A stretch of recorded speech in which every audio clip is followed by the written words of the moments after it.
bonjour à tous. Nous sommes enchantés de vous accueillir pour notre deuxième webinaire sur le thème intelligence artificielle au-delà de l'apprentissage automatique. Je suis Marianne Balogun, votre modératrice pour cette session. Aux participants, nous vous exprimons notre gratitude pour avoir pris le temps de vous joindre à nous. C'est avec une immense joie que nous vous retrouvons ici pour explorer ensemble la recherche locale et la méta-heuristique. Préparons-nous alors à plonger dans une session qui promet d'être riche en informations captivantes. Alors, afin de rendre ce moment que nous partageons agréable à tous, nous allons devoir suivre quelques règles et recommandations. Nous vous recommandons d'avoir votre café ou votre bouteille d'eau ou du jus à côté pour ne rien rater. Assurez-vous de vous éloigner des bruits, en particulier lorsque votre micro est ouvert et que vous avez la parole. Nous vous encourageons tout de même à participer activement par vos réactions ainsi que vos questions, réponses, commentaires dans Q&R. Votre participation ajoute une valeur inestimable à ce webinaire. Nous voulons que vous vous sentiez donc à l'aise et impliqué tout au long de cette session. En gros, le programme va se dérouler de cette manière. Bon, l'introduction que je fais actuellement finit autour de 13h10. 13h10 GMT plus 1. De 13h10 à 14h10, il y aura la présentation principale ainsi que la discussion. Bon, la séance se veut interactive, donc n'hésitez pas à lever la main dès que l'orateur pose des questions. Vous verrez aussi, vous avez aussi la possibilité de répondre dans Q&R si vous n'êtes pas dans les conditions pour poser votre question oralement. Ensuite, de 14h10 à 14h15, je vais vous informer des activités phares à venir et des opportunités de participation. Puis, nous allons terminer en concluant. Je vous informe qu'il y aura une photo de famille à la fin. Évidemment, nous apprécierons que vous activiez vos caméras. Alors, ce webinaire est orchestré par la Fondation Ratel pour une intelligence artificielle responsable et efficiente, en plus court, la FRIA, dans le cadre de son programme AWA Africa. Avant de plonger dans le vif du sujet, permettez-moi de vous rappeler brièvement c'est quoi la FRIA. Notre mission est claire, c'est promouvoir une intelligence artificielle responsable et efficiente en Afrique. Nous nous engageons à façonner un avenir durable en développant une expertise approfondie dans l'audit, l'évaluation des impacts, l'éthique et la responsabilité des systèmes d'IA. Le programme AWA Africa de la FRIA aspire à susciter une prise de conscience significative autour des avancées technologiques dans le domaine de l'intelligence artificielle. Et aujourd'hui, notre objectif est d'explorer les développements et les techniques de l'IA au-delà de l'apprentissage automatique, qui certes est la plus connue. À la suite du premier épisode qui avait eu lieu le 18 novembre 2023 et qui portait sur la programmation par contrainte, ce deuxième épisode va nous permettre de découvrir la recherche locale et les méta-heuristiques. Comme la programmation par contrainte, ce sont des méthodes qui s'appliquent aux problèmes combinatoires reconnus pour leur complexité exponentielle dès que la taille du problème augmente. Pour gérer cette complexité, la recherche locale est une alternative qui, au lieu de faire une exploration exhaustive, consiste à explorer l'espace de solution à partir d'une solution initiale en effectuant des mouvements ou des changements progressifs dans le voisinage de la solution courante. L'une de ses limites principales, c'est qu'elle se heurte parfois aux optimales locaux, alors qu'elle cherche la meilleure solution. C'est là que les méta-heuristiques ainsi que la conception et la recherche de nouveaux algorithmes entrent en jeu. Comment est-ce que tout ça marche? C'est ce que nous allons découvrir ou explorer avec Dr Quentin Capard, professeur adjoint à Polytechnique Montréal, cofondateur du groupe Corail et chercheur affilié au MILA. En ce qui concerne son parcours Il détient un diplôme de bachelier en génie, une maîtrise en informatique, une maîtrise en gestion, un doctorat en sciences de l'ingénieur. Tout ça à l'Université catholique de Louvain. Il a ensuite rejoint Polytechnique Montréal et l'entreprise Element AI comme chercheur postdoctoral de 2018 à 2020. Actuellement, comme je l'ai dit tantôt, il est professeur adjoint à Polytechnique Montréal dans le département de génie informatique et génie logiciel. Il est également membre du CIRRELT de l'ACP et chercheur affilié au Milan. Il a cofondé en 2021 un groupe de recherche Corail où il travaille à la conception d'intelligence artificielle innovante pour résoudre des problèmes industriels de grande ampleur. Si cela lui convient, il pourra se présenter tout à l'heure plus amplement. Docteur Quentin, merci d'avoir accepté notre invitation et de nous honorer de votre présence en ce jour. Vous avez la parole. Merci beaucoup. Merci pour la belle introduction et l'invitation à la présentation. Je vais commencer par partager mon écran.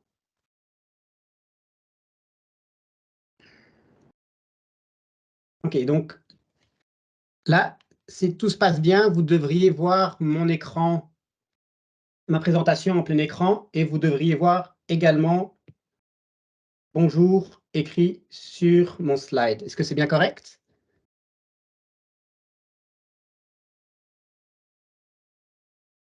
Oui?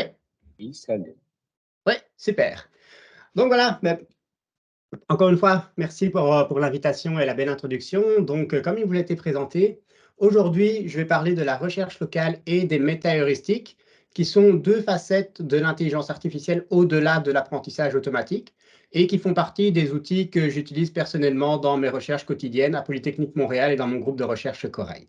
Mais avant de commencer vraiment le contenu plus technique de la présentation, je voulais d'abord vous introduire un petit peu sur pourquoi est-ce que je travaille notamment là-dessus. Et pour ça, pour motiver un petit peu cette question, je vais vous poser une devinette qui va un peu caractériser l'intelligence humaine. Et la devinette, très simple, je vous demande de construire 4 triangles identiques avec seulement 6 allumettes. Et pour ça, je vais simplement vous laisser 10 secondes de réflexion. Donc voilà, je vous laisse 10 secondes et je vous laisse réfléchir à ça.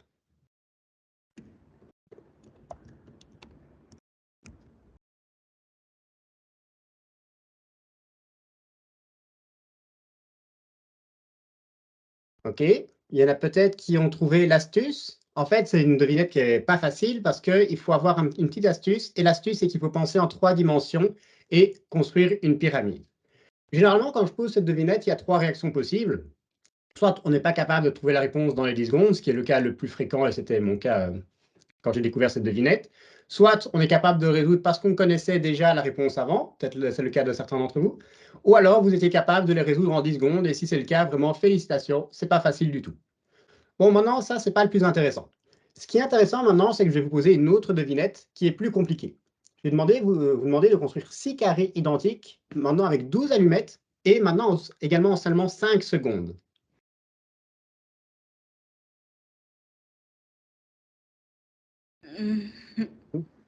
Oui, j'entends des bruits. Je pense que maintenant, une fois que vous avez l'astuce, la réponse est un peu plus évidente. Une fois qu'on pense en 3 dimensions, on peut construire un cube et alors on a la solution.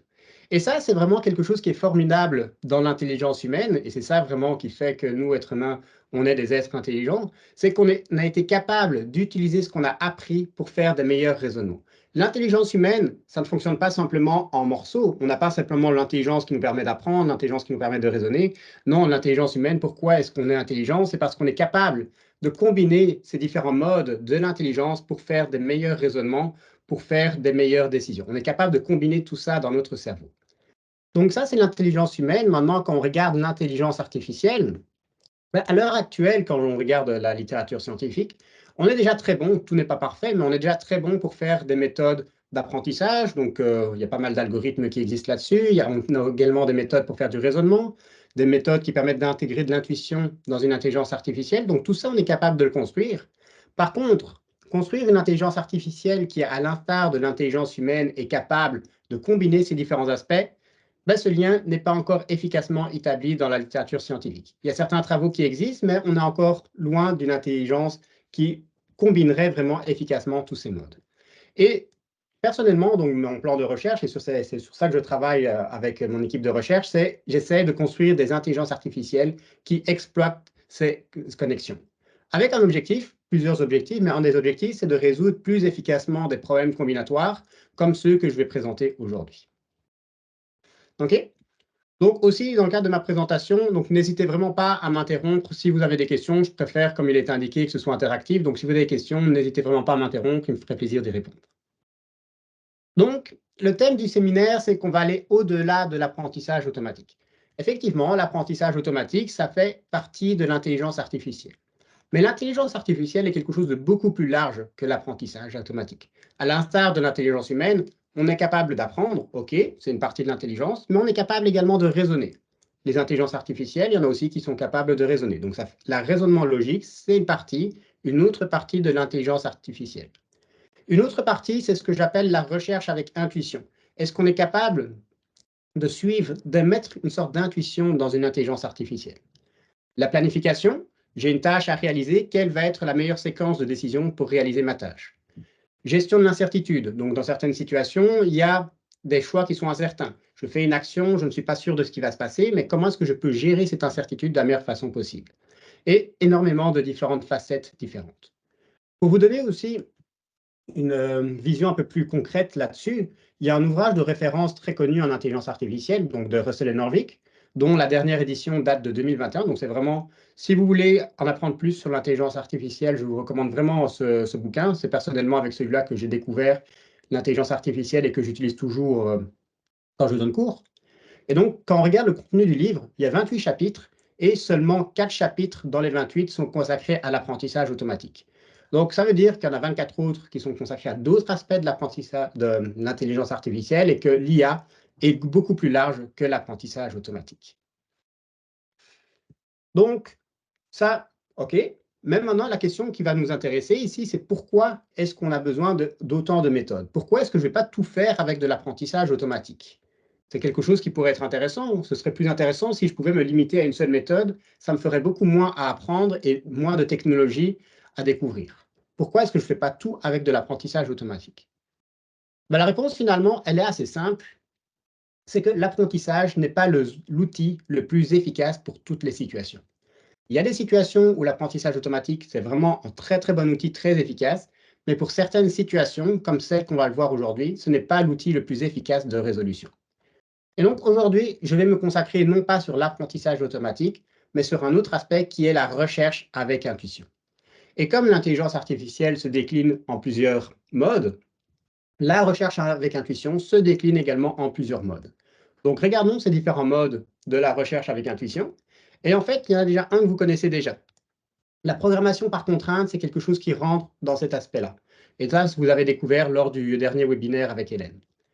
On a aussi l'algorithme A étoile, l'algorithme A-star, pour ceux qui en ont déjà entendu parler. C'est aussi une sorte de recherche avec de l'intuition.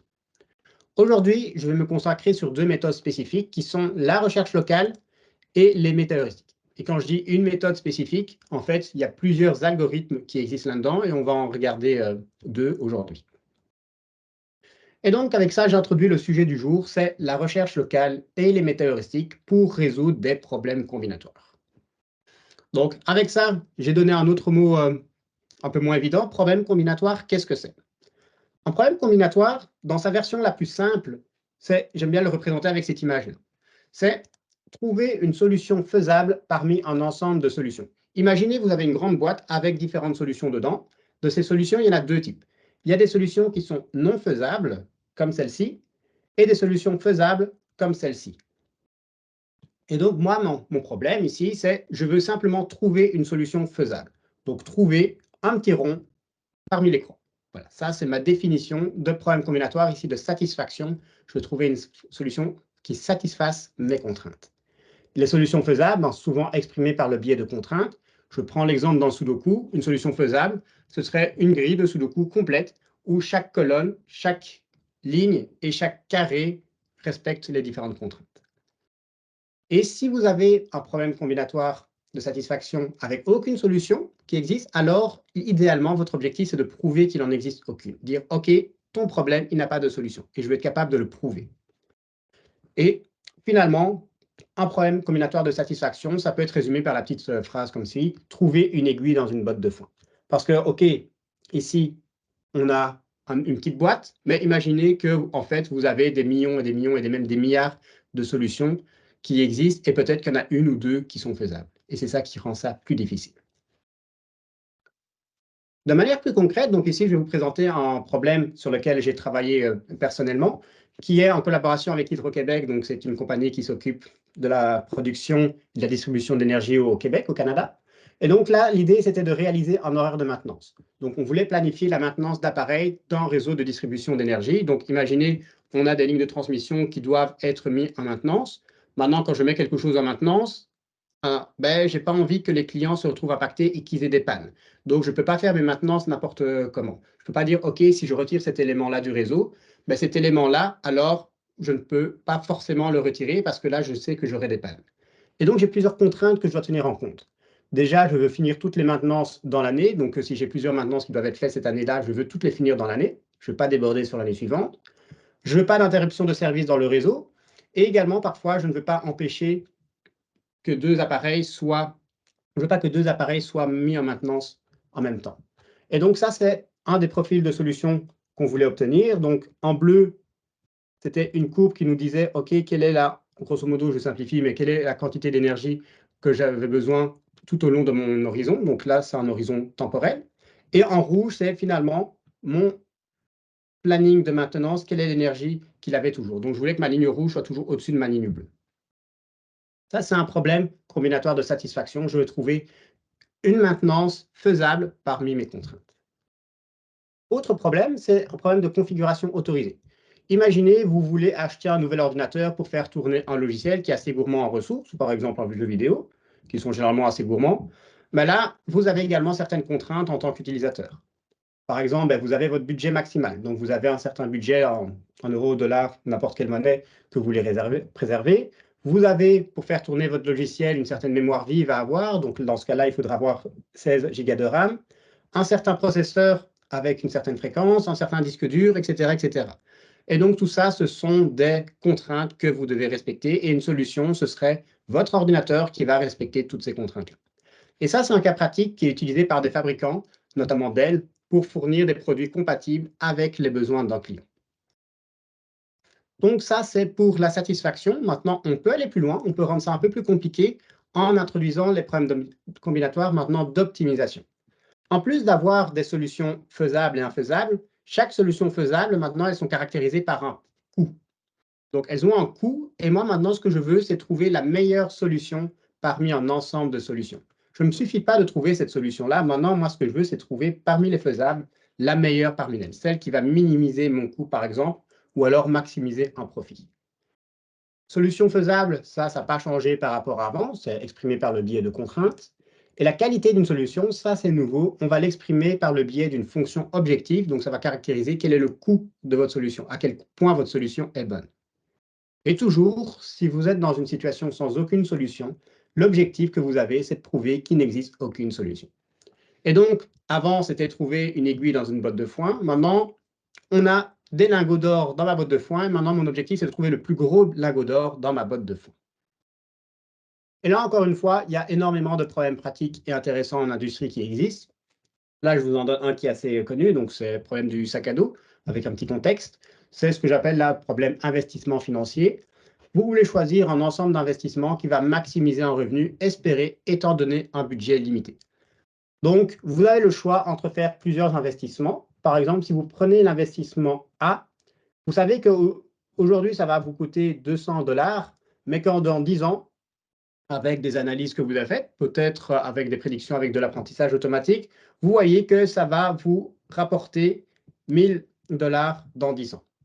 Et donc, la question, c'est, dans votre budget limité, vous avez un budget de 1000 $, quels sont les investissements que vous allez choisir si vous voulez maximiser votre revenu espéré dans 10 ans? Une solution possible, ce serait, par exemple, je pourrais me dire, je vais prendre l'investissement G, OK, on ne va pas prendre le G, ce n'est pas très intéressant. Je vais prendre le F, super.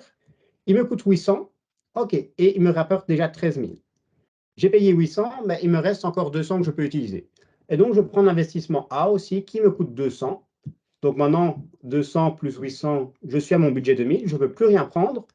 Et mon revenu espéré, ce serait 13 000 et plus 1000, donc ça me fait 14 000. Donc voilà, ça, c'est une solution. Est-ce que c'est la meilleure solution qui existe? Ben, ici, pas forcément, et là, enfin non. Si je prends plutôt l'investissement D et l'investissement E, ben là, qu'est-ce que je vois? J'ai un coût de 500, j'ai un coût de 500, OK, je suis dans mon budget, mais mon revenu, c'est 10 000 plus 10 000, 20 000. Et donc là, je vois que j'ai trouvé une meilleure solution. Donc voilà, ça, c'est un exemple de problème d'optimisation combinatoire. Autre problème dans lequel j'ai eu l'occasion de travailler dans mon postdoctorat, c'était des problèmes de transport dans le domaine médical, c'est d'amener des patients à l'hôpital et de les ramener après leurs soins. Et là, ce que l'on voulait, c'était minimiser la distance parcourue par des ambulances avec plusieurs contraintes. Donc déjà, on avait la capacité des véhicules, je ne pouvais pas mettre 20 personnes dans une ambulance. Également, on voulait respecter les horaires des soins. Si le patient il avait son rendez-vous à midi, il ne devait pas arriver à 14 heures. Par contre, il pouvait éventuellement arriver à 11 heures, il devait attendre un petit peu. Et ça, c'est peut-être quelque chose qu'on veut pénaliser aussi, minimiser le fait d'arriver trop tôt. Et donc, typiquement, voici une situation et voici une solution possible qui peut être interprétée comme suit. J'ai mon ambulance qui va chercher mon patient A. Il va déposer le patient A à son centre où il a son soin. En attendant, il va chercher le patient B. Il va rechercher le patient A de son soin. Il va le redéposer chez lui. Ensuite, il va déposer le patient B à son centre. Il va attendre que le patient B ait fini. Et puis, il va redéposer le patient B chez lui. Et donc, voilà, ça, ce sera un exemple de solution. Et donc, là, vous avez aussi quelques exemples de problèmes concrets et pourquoi ce sont des problèmes intéressants à résoudre. Donc, OK, ce sont des problèmes intéressants à résoudre. Maintenant, autre question, est-ce que ce sont des problèmes qui sont difficiles à résoudre? Et donc là, un terme un peu plus technique, c'est que oui, ce sont des problèmes qui sont difficiles. Ces problèmes sont pour la plupart NP complet ou NP difficile. Si vous ne connaissez pas ces termes, ce n'est pas bien grave. Ce qu'il faut en retirer, c'est qu'à l'heure actuelle, on ne connaît pas d'algorithme efficace pour les résoudre et c'est très probable qu'il n'en existe pas. Et par efficace, je parle d'algorithmes à complexité polynomiale. Donc, la conséquence directe de ça, c'est que le temps d'exécution pour résoudre ce genre de problème, quand ils sont de grande taille, même de taille modérée, ça va devenir très, très vite irraisonnable. On a une croissance exponentielle du temps d'exécution en fonction de la taille du problème. Et c'est ça qui fait que ces problèmes sont généralement très compliqués à résoudre. Mais une question qu'on pourrait se poser aussi, c'est que, et tout à fait légitime, maintenant, plus le monde progresse, plus on a accès à des ressources de calcul plus importantes. Et imaginons que j'ai accès à un supercalculateur. Est-ce que ce serait vraiment irréaliste de tout tester? Je vous ai dit finalement, c'était une boîte avec un ensemble fini de solutions. Est-ce que je ne pourrais pas tout tester en fait? Ben, on va essayer de faire ça. Et on va essayer de faire ça pour un problème assez simple. Le principe, c'est assez simple, c'est que je vais essayer une solution. Je regarde le résultat, est-ce que ça respecte mes contraintes? Et puis, je répète jusqu'à ce que j'ai une bonne solution qui soit trouvée. Dans le cas du Sudoku, problème très simple hein, qu'on sait résoudre, on va essayer de faire ça. Donc, comment est-ce que je pourrais faire ça? Ben, pour ça, je devrais vraiment, pour chacune des cases, regarder le nombre de possibilités que j'ai. Sur cette case-là, donc pour chaque case, j'ai 9 possibilités. Ici, OK, j'ai 9 possibilités. Les chiffres de 1 à 9. Là, j'ai 9 possibilités également, etc. Pour chacune des cases, j'ai 9 possibilités. J'ai 51 cases à compléter, donc là, j'ai fait le calcul pour vous. Donc, au total, ça me donne combien de possibilités? Pour ça, je calcule le produit de toutes mes possibilités. Ça me donne 9 exposant 51 possibilités, ce qui me donne un nombre plus grand que 10 exposant 47 possibilités. Ce chiffre, est-ce que c'est grand? Ben, on va voir ça. Imaginons que je veux tester toutes mes possibilités. Et imaginons que j'ai un ordinateur qui est capable de faire 1000 milliards de tests par seconde, donc très très rapide. Et donc combien de temps ça va me prendre? Ça va me prendre un certain temps de seconde, qui en année, ça me donne un temps plus ou moins de 10 exposant 39 années. Donc même pour le cas d'un Sudoku, c'est irraisonnable de tout tester, et c'est un problème qui est très simple. On est capable à l'heure actuelle de résoudre des problèmes beaucoup plus compliqués. Mais tout ça pour vous dire que ce n'est clairement pas réalisable d'utiliser ma stratégie de tout tester dans cette situation. Cette stratégie, ben, ça a un autre nom un peu plus péjoratif, c'est la stratégie du brute force, la recherche exhaustive. J'essaye une solution, j'évalue le résultat et je répète jusqu'à ce qu'une bonne solution soit trouvée. Je ne dis pas que c'est quelque chose qui est totalement inutile et qu'il ne faut jamais le faire, Il y a une utilité, vous pouvez le faire pour des problèmes qui ont un petit espace de recherche. Donc, si vous n'avez qu'1 million de solutions, ben là, c'est encore relativement petit, donc vous pouvez vous permettre de faire ça. Mais la difficulté, c'est que 1 million, ce sont encore des problèmes très, très petits. Et donc, si vous allez à des milliards et des milliards et des milliards, ben ça, vous ne pouvez pas le faire. Donc, la méthode atteint très, très vite ses limites. Et ça, c'est la conséquence d'une complexité exponentielle. Par exemple, je prends mon exemple de problème de l'investissement qui implique des décisions binaires. Donc, ça veut dire que pour chaque investissement, ben, j'ai 2 choix. Soit je le prends, soit je ne le prends pas. Donc, j'ai 2 décisions possibles par investissement. Lorsque j'ai 2 investissements au total, j'ai 4 possibilités. Quand j'en ai 3, j'en ai 8. Ici, dans mon cas où j'en ai 7, ça me fait 128 possibilités. Si vous avez ce problème-là, bah, vous pouvez tout essayer, il n'y aura pas de souci. Par contre, vous voyez qu'entre 2 et 7, là, je suis passé de 4 à 128. Donc, ça croît très, très vite. J'ai une croissance de 2 exposant n, avec n le nombre d'investissements. Donc, OK. Le brute force, la recherche exhaustive, on ne va pas pouvoir le faire pour des problèmes de grande taille. Et la question, c'est qu'est-ce qu'on peut faire alors? Ben là, il y a 2 grands types de stratégies, de grandes familles de stratégies que vous pouvez utiliser. Soit, vous vous dites, OK, je n'ai pas peur d'une complexité exponentielle et je vais faire un algorithme qui va quand même garder une complexité exponentielle. C'est une première option. Et une deuxième option, vous allez dire, OK, ben finalement, j'ai un problème très, très compliqué à résoudre. Ben, je vais essayer plutôt de ne pas le résoudre exactement et je vais être satisfait avec une solution approximée. Et donc, en fait, je vais me dire, OK, je m'en fous de résoudre le problème exact, c'est beaucoup trop compliqué.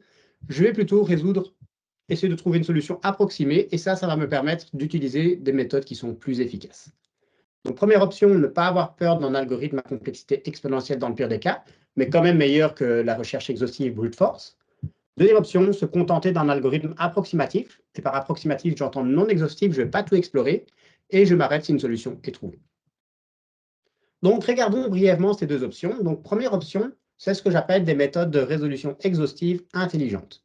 Donc, ça va être une stratégie de recherche, donc un peu comme la recherche exhaustive, mais qui va maintenant s'arrêter, non pas quand j'ai tout exploré, mais lorsque j'ai la certitude que la solution trouvée est optimale. Et ça, il y a une grosse différence, c'est que je peux rajouter des mécanismes afin d'accélérer le processus de résolution. C'est toujours une forme de recherche exhaustive, mais qui va intégrer une forme d'intelligence. Et donc là, on peut même voir un petit peu ça comme une sorte d'intelligence artificielle hybride. Mais quels sont les mécanismes que je peux intégrer à une recherche exhaustive? Il y en a 2 grands types. Le premier, c'est l'utilisation d'heuristiques. Donc d'abord, essayer les solutions les plus prometteuses. Par exemple, vous avez une grille de Sudoku, il y a un choix que vous ne savez pas ce que c'est. Ben, vous pouvez me dire, OK, j'ai déjà résolu beaucoup de Sudoku, et ça, ben, je pense que c'est plus en 3 que je dois mettre à cette case-là plutôt qu'en 9. Ça, c'est une heuristique, donc c'est une connaissance que vous avez sur le problème que vous pouvez intégrer dans votre algorithme. C'est le premier type de choses que vous pouvez faire. Et la deuxième chose, c'est d'intégrer des raisonnements logiques. Supprimer des solutions que l'on sait mauvaises à coup sûr. Toujours dans le cas du Sudoku, vous avez une ligne et vous avez déjà un 3 sur la ligne. Qu'est-ce que vous pouvez mettre comme chiffre qui est sur cette ligne-là? Ben, vous savez que vous ne pouvez pas mettre le 3. Donc là, vous avez fait un raisonnement logique qui est très simple dans ce cas-là, mais on peut faire des plus élaborés, qui va vous dire, OK, je suis sûr qu'il n'y a pas de 3 sur cette ligne-là, donc ça va être des possibilités que je vais retirer. Et donc avec ça, je vais réduire la taille de mon espace de recherche. Je suis toujours exhaustif, je suis toujours exhaustif et je suis toujours exponentiel, mais avec un même temps d'exécution, je vais me permettre de résoudre des tailles de problèmes plus grandes. Par exemple, donc j'ai ma croissance exponentielle dans les deux. Avec ma recherche exhaustive, imaginons que je peux résoudre des problèmes ici d'une certaine taille, donc on va dire taille 20. Et là, avec ma recherche exhaustive intelligente, maintenant, avec un même temps d'exécution, je vais me dire peut-être, OK, je serai résoudre des problèmes de taille 100. J'ai toujours ma croissance exponentielle, donc ça reste un problème, mais je peux quand même résoudre des problèmes de plus grande taille. Et donc ça, c'est un problème, la taille deviendra toujours problématique. Il y a plusieurs algorithmes qui utilisent ce type de méthode, la programmation en nombre entier notamment, avec l'algorithme du branching band. La programmation par contrainte, si vous avez suivi le séminaire, ben, finalement, c'est une méthode de résolution exhaustive intelligente qui exploite cela. Et également la résolution SAT par un algorithme DPLL. Je ne vais pas rentrer dans les détails, mais donc il y a plusieurs algorithmes qui existent qui exploitent cela. OK? Donc, première étape, première option. Deuxième option, maintenant, je vais regarder des méthodes de résolution non exhaustive des recherches incomplètes. C'est une stratégie de recherche qui va arrêter son exécution lorsqu'un critère d'arrêt est atteint. Et le critère d'arrêt, c'est autre chose qu'une exploration complète. Donc, je vais m'arrêter avant d'avoir tout exploré. Premier principe, c'est que j'abandonne l'exhaustivité de la recherche pour améliorer les performances. Donc, je fais un compromis de mon côté. Je fais un compromis, je me dis, OK, j'abandonne le fait d'avoir une solution exacte. Et deuxième principe, c'est que je vais explorer un sous-ensemble de solutions et prendre la meilleure trouvée actuellement. Visuellement, c'est très simple à voir. Donc, rappelez-vous mon espace de recherche ici. Et donc, comment mon algorithme va fonctionner dans les grandes lignes? C'est que, OK, je teste une solution 1, je teste une solution 2, je teste une solution 3, je teste une solution 4, je teste une autre solution, etc. Je teste des solutions. OK, là, j'ai passé 1 heure à tester mes solutions. Je m'arrête, j'ai plus de temps. Voilà, j'en ai exploré certaines là. Parmi toutes ces solutions, quelle est la meilleure? Est-ce que j'en ai trouvé une faisable? Et puis, je prends la meilleure de ça. Donc, je peux quand même avoir une solution, mais déjà, l'avantage, c'est que c'est beaucoup plus efficace du niveau exécution. Je n'ai pas tout exploré. Ça fonctionne très, très bien pour résoudre de très grands problèmes. Je suis moins sensible à la taille de mon problème. Et si je reprends mon petit graphique ici avec la croissance du temps d'exécution en fonction de la taille du problème, ma recherche incomplète, ici, ben, on voit que finalement, ça croît moins vite que ma recherche exhaustive, qu'elle soit intelligente ou pas. Maintenant, au niveau des inconvénients, je perds la garantie de trouver la meilleure solution parce que j'ai mon espace de recherche qui est non entièrement exploré. Et l'autre inconvénient, c'est que j'ai l'impossibilité maintenant de prouver qu'un problème est infaisable. Qu'est-ce que ça veut dire, ça? Ben, imaginez que maintenant, je teste des solutions. Je teste celle-là, celle-là, celle-là, celle-là, celle-là, celle-là, celle-là, celle-là. Ah, j'ai plus de temps. Ben là, j'ai que des solutions mauvaises. Mais qu'est-ce que ça veut dire? Est-ce que ça veut dire que mon problème est infaisable? Ou est-ce que j'ai simplement pas assez cherché? Ben là, dans ce cas-là, c'était que je n'ai pas assez cherché. Et donc, en simplement regardant en espace partiel, ici, je ne suis pas capable de prouver qu'un problème est infaisable, parce que peut-être que j'ai juste pas eu de chance, que j'ai trouvé que des mauvaises solutions. Et dans la même veine d'idée, je ne suis pas capable de prouver que j'ai obtenu la meilleure solution, même si je trouve celle-là, je ne suis pas capable de prouver que c'est la meilleure. Et dans ces méthodes-là, il y en a deux très populaires, qui est la recherche locale, c'est la méthode de résolution incomplète par excellence, et que je vais expliquer aujourd'hui, et les méthodes heuristiques, qui sont des améliorations indispensables à une recherche locale pour les rendre plus efficaces.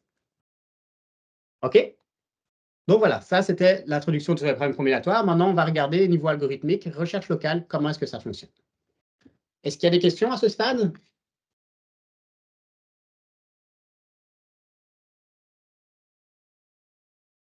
OK. Donc, introduction à la recherche locale. Donc, avant de rentrer directement dans un algorithme de recherche locale, je vais vous expliquer ça dans un exemple introductif qui va vraiment vous mettre en vue les concepts principaux d'une recherche locale. Donc, mon problème ici, on va appeler les problèmes de 4 reines de Westeros, de la série Game of Thrones, vous avez 4 reines et vous devez les mettre sur une grille d'échecs sans qu'elles ne s'attaquent mutuellement. Donc, vous avez 4 reines, Cersei, Daenerys, Sansa et Margaery, et vous avez une grille d'échecs. Les reines, quand est-ce qu'elles s'attaquent? C'est comme les mêmes règles aux échecs. Elles vont s'attaquer, donc si j'ai une reine qui est ici, elles vont s'attaquer si elles sont sur la même ligne, même colonne et même diagonale. Donc, OK, comment est-ce que je vais pouvoir placer ces 4 reines sur ma grille sans qu'elles ne s'attaquent mutuellement? Et donc là, ce que je vais montrer dans ce slide-là, c'est vraiment la recherche locale, comment est-ce qu'elle fonctionne. Première phase, c'est que je vais initialiser une solution. Je vais créer une première solution complète à mon problème. Et pour ça, je vais placer chaque reine aléatoirement sur une colonne. Donc, elle, je la mets là, elle, je la mets là, elle, je la mets là, elle, je la mets là. Pourquoi est-ce que je les ai placées comme ça? Ça n'a pas d'importance. Là, j'ai fait ça de manière aléatoire. J'ai fait ça de manière aléatoire et j'ai une solution initiale, mais malheureusement, j'observe qu'elle est infaisable. Ce n'est pas une solution correcte parce que cette reine-là, elle est en conflit avec elle, elle est en conflit avec elle, elle est en conflit avec elle. Donc, j'ai déjà des conflits, donc ce n'est pas faisable. Maintenant, comment est-ce que je vais procéder? Mon algorithme de recherche locale, c'est que je vais partir de cette solution-là et que je vais l'améliorer petit à petit. Ce que je vais faire, c'est que je vais regarder quelle est la reine qui a le plus de conflits. Quelle est la reine la plus problématique ici? La reine la plus problématique, elle, on a vu, elle avait 3 conflits. Elle, combien est-ce qu'elle en a? Elle en a 1, 2, 3. Elle a aussi 3 conflits. Elle, combien est-ce qu'elle en a? Elle a 2 conflits et elle en a 2. Donc, je vais prendre la reine qui a le plus de conflits. Dans ce cas-là, il y en a 2 qui sont à égalité. Donc là, ce n'est pas grave, je vais en prendre une au hasard. Donc, je vais prendre elle. Je vais considérer cette reine-là et je vais la bouger sur la case de sa colonne qui va réduire le plus les conflits. Imaginez que je la place ici. Combien est-ce que j'aurai de conflits? Là, j'en aurai plus que 1. OK. Si je la place ici, j'en aurai 1, 2. Et si je la place ici, j'en aurai plus que 1. Donc là, encore une fois, j'ai deux possibilités possibles, donc là ou là. Et là, encore une fois, je peux prendre au hasard. Donc là, dans ce cas-là, je vais la mettre ici. Et donc là, j'ai fait quelque chose qui est super intéressant, c'est que j'ai fait un mouvement local, donc j'ai perturbé un petit peu ma solution pour m'en générer une nouvelle. Et là, j'ai une nouvelle solution. Et maintenant, qu'est-ce que je fais? Ben, rien de nouveau, en fait. Je vais simplement répéter ce même processus jusqu'à ce que je ne sache plus améliorer ma solution. Et donc, on va regarder ça ensemble. Donc, elle, on avait calculé, elle n'avait plus qu'un conflit. Maintenant, elle en a combien? Elle en a 3. Elle en a 1. Et elle en a 1. OK, qui est-ce que je prends? Je prends cette reine-là. Si je la place là, j'aurai 1, 2 conflits. Si je ne me trompe pas, si je la place là, j'aurai un conflit. Et si je la place là, j'aurai un conflit. Où est-ce que je la place? Ben, dans une case où j'ai le moins de conflits, par exemple ici. Super. Est-ce que j'ai une solution faisable? Ben non, j'ai encore des conflits. J'ai encore un conflit ici. Alors, qu'est-ce que je fais? Je répète, je répète, je répète. Et lorsque je répète, je vais voir que c'est cette reine-là que je vais bouger ici. Et donc là, qu'est-ce que j'ai? Là, finalement, j'ai trouvé une solution faisable avec mes mouvements locaux. Ici, j'ai plus aucun conflit, super. Là, je n'ai plus de conflit non plus, super. Là, je n'ai plus de conflit non plus, super. Et la dernière, voilà. Là, ça devient n'importe quoi mon dessin, mais je n'ai plus de conflit non plus, super. Et donc là, si je regarde la taille de mon problème, au total, mais combien est-ce que de solutions possibles, même infaisables que j'avais? Ben, j'en avais 256. J'avais 256 configurations possibles. Pourquoi? Parce que pour la première range, j'avais 4 possibilités ici, j'en avais 4 ici, 4 ici, 4 ici. 4 fois 4 fois 4 fois 4, ça me fait 256 configurations. Et là, je vous ai trouvé une solution simplement en 4 étapes. Donc, j'ai exploré 4 configurations parmi les 256. Donc, si vous avez compris ici, le petit slide ici, l'exemple, ben, vous avez vraiment compris la recherche locale, comment ça fonctionne. Et le reste, une grande partie du reste de ma présentation, ça va être, OK, comment est-ce que je peux faire un algorithme concret que vous pouvez implémenter par rapport à ça? OK? Donc, pour résumer un petit peu, quels sont les mécanismes qu'on a vus ensemble ici? Donc, première étape, c'est que je démarre d'une solution initiale. Ensuite, je me déplace de solution en solution en effectuant ce que j'appelais des mouvements locaux. J'ai fait un mouvement local d'une solution en solution. Puis, j'ai arrêté de me déplacer lorsque j'ai atteint un critère d'arrêt. Et là, mon critère d'arrêt, c'était j'ai trouvé une solution réalisable, donc je me suis arrêté à ce moment-là. Les mouvements locaux, donc les solutions que vous pouvez générer lorsque vous vous déplacez, c'est ce qu'on appelle en recherche locale un voisinage. C'est vraiment, vous regardez autour de vous et vous regardez, OK, où est-ce que je peux me déplacer? Où est-ce que je peux déplacer ma solution? Comment est-ce que je peux la déplacer? Donc, en voisinage, c'est l'ensemble des mouvements locaux qui peuvent être faits à partir d'une solution actuelle. Et l'idée, c'est vraiment ça l'astuce, c'est que je veux me déplacer au long terme sur une solution qui respecte toutes mes contraintes ou si j'ai un objectif, celle qui va minimiser mon coût. Visuellement, vous pouvez voir ça comme un graphe où imaginez, je commence avec ma solution ici. OK, c'est ma solution initiale qui est représentée là-dessus. Et ensuite, chaque fois que vous avez une petite arête, là, ça correspond à un mouvement local que vous pouvez faire. Donc, qu'est-ce que vous pouvez faire en changeant simplement la position d'une reine sur sa colonne? Donc là, j'ai fait un premier mouvement local qui correspondait à bouger ma reine d'ici à ici. Et ce que je veux, c'est, avec ces mouvements locaux, arriver à une solution, là, paf, qui respecte toutes mes contraintes, comme ici. Donc, la recherche locale, ça améliore la solution en considérant un sous-ensemble d'autres solutions complètes. Donc, voilà pour la recherche locale. Maintenant, on va essayer de formaliser tout ça. Donc, pour rendre ça un peu plus général. Donc, grand S ici, ça va être l'ensemble des solutions possibles. Donc, j'ai tout un ensemble de solutions que je peux générer. Certaines sont faisables, certaines ne sont pas faisables. Petit s, c'est une solution spécifique. Ma solution initiale, ma solution finale et des solutions intermédiaires. Mon voisinage, c'est une fonction grand N, qui, à partir d'une solution, à partir de ma solution actuelle, ça va me donner un ensemble de solutions. Parmi ma solution actuelle, où est-ce que je peux me déplacer? Donc, l'ensemble des solutions que je peux atteindre depuis ma solution actuelle. Et quand on dit N de S, grand N de S, c'est le voisinage de ma solution S. F, ma fonction F, ça, c'est une fonction d'évaluation. C'est une fonction qui va vous dire, OK, à quel point ta solution, elle est bonne ou pas. Donc, pour une solution donnée, à quel point ta solution, elle est bonne ou pas, donc ça va me donner une valeur réelle. Et f de S, c'est la valeur de la solution S. Et tout ça, en fait, informellement, sans vous l'expliquer, c'est quelque chose qui était présent là dans mon exemple. Donc maintenant, on va rendre ça plus concret. Pour mon problème des 4N, Ma solution, comment est-ce que je peux en représenter? Comment est-ce que je peux représenter cette solution-là dans un format plus informatique? Ben, je peux faire ça en utilisant un vecteur de 4 éléments donnant la ligne de chaque reine, avec un ensemble des solutions, l'ensemble des solutions qui peuvent être générées. Par exemple, ici, quand je dis un vecteur de 4 éléments, ça pourrait être, OK, là, je suis à la ligne 1, donc OK, là, je mets mon élément 1. Là, c'est l'élément 2 parce que la ligne 2. Là, l'élément 1. Et là, à l'élément 4. Voilà, donc ma solution là, je peux la représenter avec mon petit vecteur comme ci. C'est exactement la même chose. C'est juste un format un peu plus formel. Mon ensemble de solutions, qu'est-ce que c'est? C'est toutes les solutions qui peuvent être générées dans mon espace de recherche. Par exemple, j'aurai la solution 1, 1, 1, 1. Qu'est-ce que ça veut dire? Ça veut dire que j'ai une reine qui se situe là, une ici, une ici, une ici. Elles sont toutes à la situation 1. Et là, j'ai toutes celles qui sont possibles.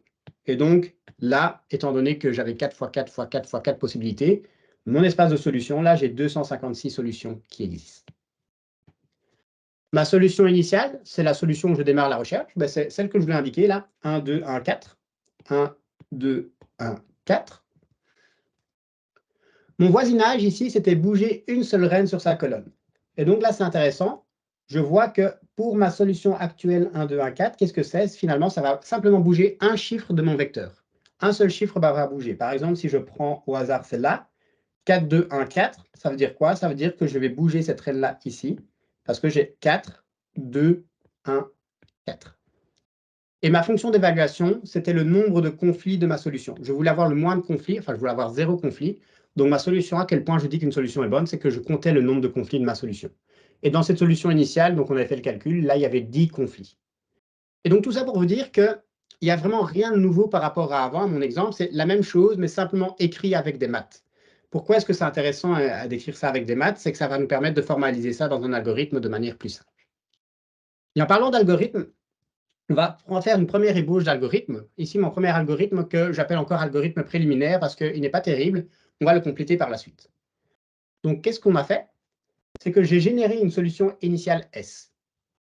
Ensuite, là, ça demande un peu plus d'explication. Donc, je vais définir un ensemble grand G qui, je vais prendre tous les voisins de S, tous les voisins de ma solution actuelle, tels que j'ai moins de conflits. Donc, ma fonction d'évaluation de mon voisin est plus petite que ma fonction d'évaluation de ma solution actuelle. Donc, ça veut dire que je vais prendre tous les voisins qui vont réduire le nombre de conflits dans mon cas. Donc, tant que j'ai des voisins qui me permettent de réduire le nombre de conflits, donc tant que j'ai des voisins qui améliorent ma solution, qu'est-ce que je vais faire? Je vais en prendre un. Je vais prendre un voisin qui améliore ma solution. Et voilà, là, j'ai ma nouvelle solution S.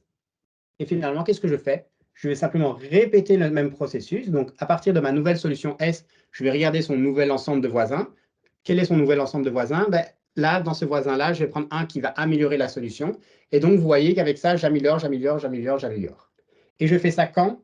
Je fais ça jusqu'à ce que tant que j'ai un voisin qui améliore, je fais ça. Quand j'ai plus de voisins qui améliorent, ben, OK, je m'arrête. Voilà, je retourne la solution que j'ai trouvée. Donc, je continue tant que j'ai trouvé des voisins qui améliorent. OK? OK. Est-ce qu'on a fini ici? Oui, je vois qu'il y a une question. Allez-y. Oui, j'aimerais savoir, quand on recherche l'ensemble des voisins, est-ce que, par exemple, on pourrait se trouver dans un cas où cet ensemble-là n'est pas fini? Quand l'ensemble là n'est pas fini, non, parce que ton espace de recherche, à la base, il est fini. On est dans des problèmes combinatoires. Donc là, ton espace, il est totalement fini. Donc, tu vas prendre un ensemble dans cet ensemble fini, donc c'est fini également. Tu pourrais avoir des variantes de recherche locale dans des espaces continus et tu pourrais... En fait, ça dépendrait de ta fonction de sélection, mais ça, je vais en parler un peu plus par la suite. Ça va dépendre comment est-ce que tu vas sélectionner un voisin dans ta sélection. Alors, sélectionner un voisin dans ton voisinage. Mais ça soulève des considérations supplémentaires. Mais dans le cas standard, tu as ton espace, ton voisinage qui est fini. Par contre, ça peut être très, très coûteux d'explorer ton voisinage et il y a des techniques qui existent pour éviter d'explorer tout en voisinage, parce que ça peut être très, très coûteux. Est-ce que ça répond à ta question? Super. Oui, oui. Super. Une autre question? Oui. Ma question concerne un peu le jeu que vous avez montré tout à l'heure, le jeu des 4 raids. Oui. En fait, j'ai vu qu'au niveau de la fonction objectif, ce que vous avez fait, c'est d'attribuer des valeurs au nombre de contraintes violées. Oui. Donc, ma question est celle-ci. Est-ce que parfois l'objectif de la recherche locale peut juste être le fait de trouver une solution qui viole le moins de contraintes? Dans ce cas-là, c'est ce qu'on souhaite faire, c'est trouver une solution qui ne viole aucune contrainte. Donc, on veut que toutes les contraintes soient respectées. Maintenant, tu peux avoir certains problèmes où, finalement, c'est trop compliqué de respecter toutes les contraintes. Mais ce que tu vas faire, c'est sa meilleure solution, c'est la solution qui va violer le moins de contraintes possible. C'est ce qu'on appelle dans le langage, c'est des contraintes soft, des contraintes molles, des soft constraints. Donc, tu vas essayer de minimiser le nombre de contraintes qui sont non respectées. Ça, c'est quelque chose que tu peux faire aussi également. Et donc, une solution que tu vas accepter, c'est la solution qui respecte le plus de contraintes. Et tu peux même faire une distinction entre certaines contraintes qui sont d'office obligées à être respectées. Ça, ce sont des contraintes dures. Et certaines contraintes qui peuvent être non respectées, mais tu veux quand même les respecter. Que ça répond à votre question? Oui, tout Super. à fait. Merci. Avec plaisir. OK. Donc voilà, donc ici, je vous avais dit que mon algorithme, il n'était pas terrible encore, je n'aime pas trop. Pourquoi? Parce qu'il y a des choses qui ne sont pas encore claires ici. Comment est-ce que je choisis une solution initiale? Là, comment est-ce que je la choisis? Comment est-ce que je définis mon voisinage aussi? Mon voisinage ici, comment est-ce que je vais le définir? Ce n'est pas clair non plus. Ma fonction d'évaluation, là aussi, comment on l'a définit? Donc là, avec la question, c'est super de l'avoir eu, ça résout un petit peu là-dessus. Donc, il y a plusieurs façons de définir ma fonction d'évaluation. Comment est-ce que je sélectionne une nouvelle solution dans mon voisinage? Est-ce que je prends toujours la meilleure? Et aussi, quelque chose de très important, c'est que je vous propose un algorithme. Est-ce que cet algorithme me donne la meilleure solution ou est-ce que mon algorithme, il est nul? Est-ce qu'il ne va pas me donner une bonne solution? Ça aussi, c'est quelque chose de très important quand on introduit un nouvel algorithme. Est-ce que c'est un bon algorithme, oui ou non? Et donc, on va regarder certaines de ces questions, et notamment la question 5, on va regarder ça ensemble. Et tout ça pour vous dire qu'il y a aussi différents choix qui existent et donnent lieu à différents algorithmes. Et ces choix vont dépendre aussi du problème considéré. Et donc, c'est ça qui fait également la recherche locale de quelque chose de pas évident à implémenter, c'est que même si le principe de base, il est assez simple à saisir, c'est que pour rendre ça efficace et pouvoir implémenter ça et concevoir tout ça, ça demande un peu plus de travail. OK? Donc, afin de construire un algorithme plus concret, j'ai besoin de passer par d'autres formalisations. Donc, première formalisation, on l'avait déjà faite, c'est ma fonction de voisinage. Donc, ma fonction de voisinage, c'était quoi? C'était la fonction qui indique les solutions qui peuvent être atteintes à partir d'une solution spécifique. À partir de ma solution S, j'avais un ensemble d'autres solutions que je pouvais atteindre. Maintenant, parmi ces solutions de mon voisinage, j'ai ce qu'on appelle une fonction de validité. Et là, la fonction de validité, ça veut dire, OK, dans ton voisinage, quelles sont les solutions qui sont valides, qui sont éligibles pour une sélection? Il y a des solutions, des voisins, par exemple, peuvent dire, lui, il est totalement nul ici. Il a vraiment un coude qui est très pourri. Lui, tu ne vas même pas le considérer pour ta sélection. Et donc, ma fonction de validité, vous pouvez vraiment voir ça comme un filtre. C'est un filtre qui va vous dire, étant donné votre voisinage que vous avez, votre solution actuelle, OK, quelles sont les solutions restantes du voisinage? Vous appliquez un filtre à votre voisinage pour garder, on va dire, les plus intéressantes. Et finalement, vous avez la fonction de sélection qui, parmi les voisins éligibles, donc j'appelle ça ma fonction grand Q, donc parmi mes voisins qui sont éligibles, mes voisins éligibles et ma solution actuelle, OK, quelle est ma prochaine solution que je vais sélectionner? Comment est-ce que je prends une solution dans mon voisinage? Et c'est là où on va parler également, la fonction d'évaluation. C'est ma fonction qui va donner une valeur sur la qualité d'une solution. Et ce que vous pouvez définir également, ça va nous être utile quand on va parler des météoristiques, c'est un critère d'arrêt. C'est une fonction qui définit quand la recherche doit se terminer, qu'on appelle également, enfin, il y a plusieurs lettres qui existent pour ça, mais j'utilise souvent la lettre grecque θ majuscule pour mon critère d'arrêt. Et le cas standard, c'est un nombre d'itérations ou un temps d'exécution. Vous exécutez votre algorithme pendant 1 heure. Si vous n'avez pas de solution après 1 heure, enfin, ou si vous avez laissé pendant 1 heure, vous avez des solutions, vous vous arrêtez là et vous prenez la meilleure solution trouvée. Et avec ça, je peux construire mon algorithme de recherche locale. J'ai vu qu'il y avait une question, je vais la prendre après ce slide-là. Donc, mon algorithme de recherche locale, de quoi est-ce que j'ai besoin? J'ai besoin des différentes fonctions que j'ai définies. Donc, j'ai besoin de ma fonction de voisinage, de validité, de sélection, d'évaluation et de mon critère d'arrêt. Donc là, j'ai vraiment un algorithme générique de recherche locale que je vous propose. Tout d'abord, je génère une solution initiale. Super. Ensuite, je vais mémoriser quelle est la meilleure solution que j'ai trouvée actuellement. Donc ça, je l'appelle S étoile. Donc à l'heure actuelle, j'ai que ma solution initiale. Donc la meilleure solution que j'ai trouvée actuellement, c'est ma solution initiale. Donc S étoile, c'est ma meilleure solution trouvée actuellement. Ensuite, j'itère sur toutes mes itérations. Donc pour tant que mon critère d'arrêt n'est pas atteint, qu'est-ce que je vais faire? Je vais générer mon voisinage. Donc ça, c'est la même chose qu'avant. Je génère mon voisinage. Donc grand G, c'est mon voisinage. Ensuite, j'applique mon filtre à mon voisinage. Je vais prendre, donc grand V, là, c'est tous les voisins qui respectent ma fonction de validité. Donc voilà, j'ai ma fonction de validité ici qui va me donner un sous-ensemble de mon voisinage. Quels sont mes voisins éligibles? Ensuite, j'ai ma fonction de sélection qui, dans ma fonction, dans mon voisinage restreint, qui va me sélectionner une nouvelle solution. Quelle est la solution que je prends dans mon voisinage restreint? Et voilà, là, j'ai fait mon mouvement de recherche locale. Si ma solution, ici, dans le cas où je veux minimiser un nombre de conflits, si ma solution que j'ai trouvée, elle est meilleure que ma meilleure solution trouvée actuellement, ben, qu'est-ce que je fais? Ça veut dire que j'ai trouvé une meilleure solution, donc je la mets à jour. Donc S étoile, maintenant, ça est ma solution actuelle. Et ça, c'est une itération d'une recherche locale. Et vous continuez, vous continuez, vous continuez, jusqu'à ce que vous ayez atteint votre critère d'arrêt, et puis vous retournez la meilleure solution trouvée actuellement.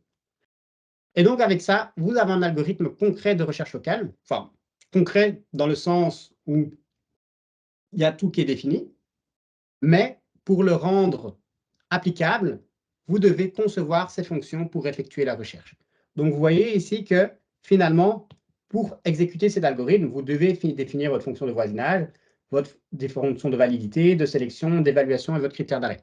Donc, c'est à vous, en tant qu'utilisateur d'une recherche locale, de concepteur d'une recherche locale, d'implémenter ces fonctions-là et de les définir. OK?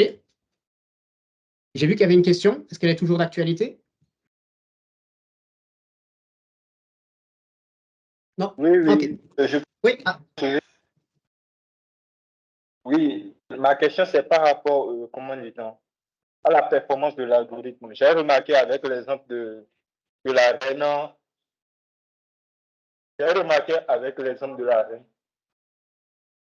Excusez-moi, j'ai remarqué avec l'exemple de la reine que, en fonction des solutions initiales qu'on choisit, on peut vite atteindre la solution. Bon, en fonction de la solution initiale que chacun choisit, le nombre d'itérations va varier. Pour certains, ça serait beaucoup d'itérations.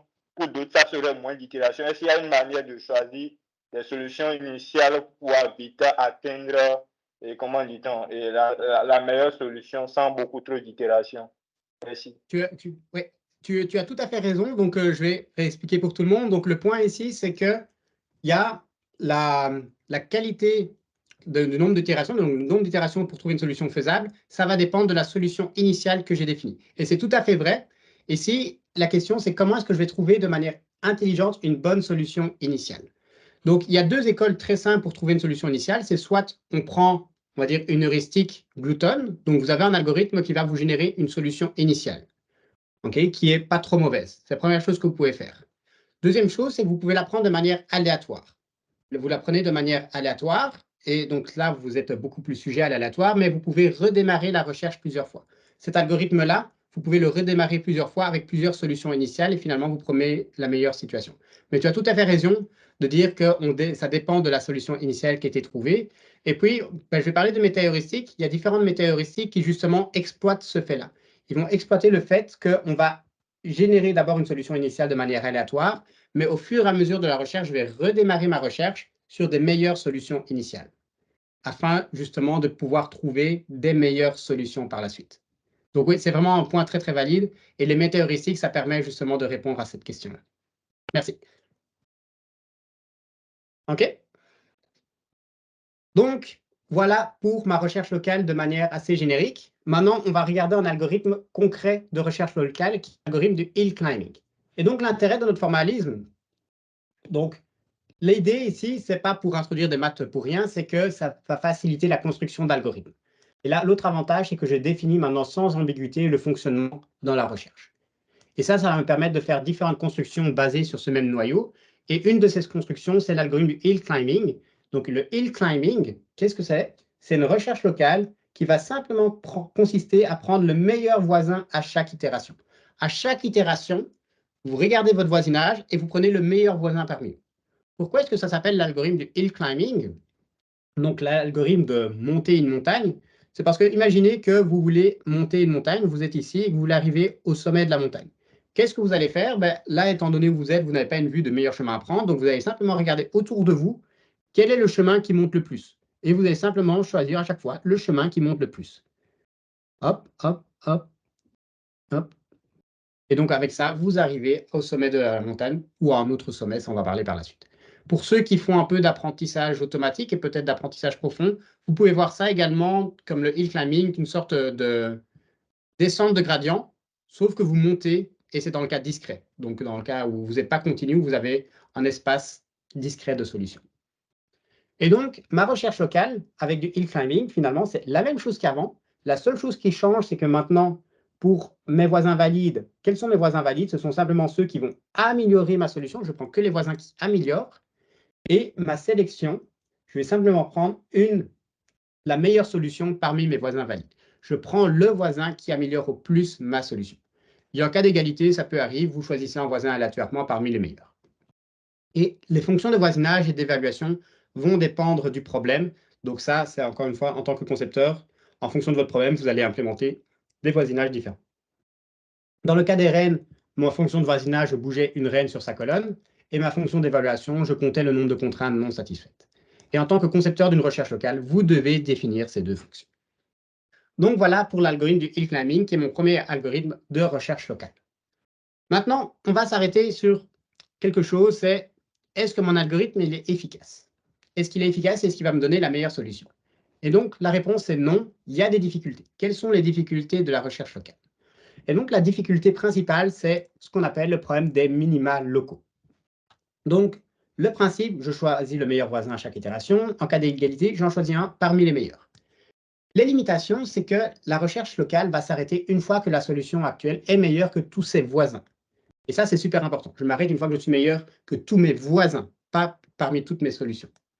Et en général, je n'ai aucune garantie que cette solution est optimale, voire même faisable.